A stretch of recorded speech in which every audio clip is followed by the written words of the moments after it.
Hey guys, it's Courtside Tennis and Pickleball, and today I wanted to talk to you about what not to do when buying a tennis racket. The first thing that I see after a lot of years of doing this is people always, well not always, a lot of times they want to go with a lightweight racket. The appeal of a lightweight racket, I understand. Modern day rackets have become lighter. It seems good, like you having a light bike, having a light different sports equipment, that's a good thing, but in tennis you definitely want something with a little bit of mass behind your ball. That extra mass is going to give you power, it's going to give it stability, which is going to be better on your arm. You don't want to go too heavy, so if you do have the opportunity to demo, I would advise going as heavy as you can handle, which means play 3 sets with it, and after 3 sets, if your arm isn't fatigued or if it's not going through the air slower, I would say it's a good weight for you. The other thing a lot of people will ask me about is oversized rackets. I would avoid buying an oversized racket. They're not super popular these days. Really meant for someone that is not athletic and they're just going to have like a shorter, compact swing. Even if you are 50, 60 years old, if you think that you're going to have a more full swing or a medium swing and you don't always just want to bump the ball, I would get a mid-plus racket, a smaller head size, around 100 square inches. That's going to allow you to develop more of a full swing, and it's going to give you the good balance of power and control. A big oversized racket like this is good for some people with a compact swing again, but it's going to be too powerful, lightweight for most people, even beginners. A big thing too is grip size. I see a lot of times people when they go to big box stores and they don't get the help that they need, they come back in with huge grip sizes, 4.5s, 4 5/8. Really, for most adults, 4 1/4, 4 3/8. Those are the most popular grip sizes. When you hold the racket, I would generally recommend having it between a pencil's width of space to a finger's width of space.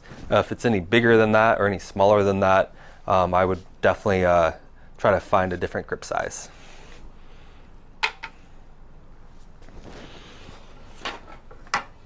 Another thing too is people that go out and start playing tennis and they'll go to a big box store and they'll just buy a cheap racket, aluminum racket.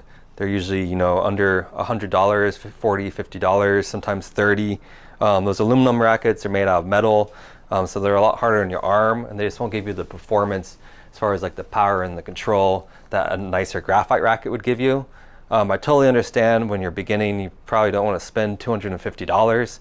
So I'd really recommend looking for like a used racket online, or a lot of pro shops will sell their old demos, but buying like a used racket for around $100 is way better than buying a cheap new aluminum racket. Or like a lot of pro shops, or we sell like rackets like the E-Zone Ace. It's full graphite, it just doesn't have all the newer technology to it. It's $100. If you want to get into tennis and you don't want to spend $250 yet, buy this, use it for a couple years and upgrade.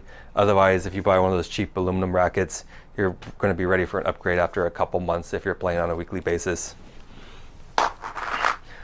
The last thing that I see a lot of times is people always want the racket that their favorite pro is using on tour. The problem with this is, first off, the racket that the pros are using is going to be a small head size. Most of the time, it's going to be heavy. It's going to be sometimes extended, and it's really meant for like a college level to a professional level player, which most of us aren't.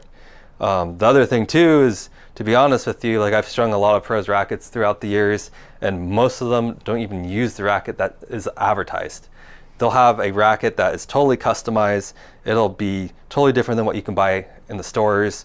It's a different string pattern, it's a different weight, balance, you name it. It's just basically painted to look like whatever the company's trying to push.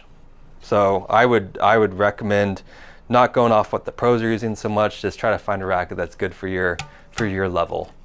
And then other than that, what happens a lot of times too, someone will come in and they'll buy a nice racket, a $250 racket, and then they'll just go with the more basic, cheaper string that the racket comes with. I really think it's worth, for most places will charge you a little bit more for a decent quality string, but you can find a pretty decent quality string for $15, and strings, like half of it. A nicer quality string will last longer usually. It'll give you more power. It'll be easy on your arm. So for 15, 20 bucks, if you're buying a nice quality racket, I would get a nice quality string for not much more too, because that's really, you know, in my opinion, like half of how the racket plays and feels. So anyways, feel free to, you know, reach out if you have any other questions, and like and comment on this video if you liked what you saw, and I'll talk to you guys soon.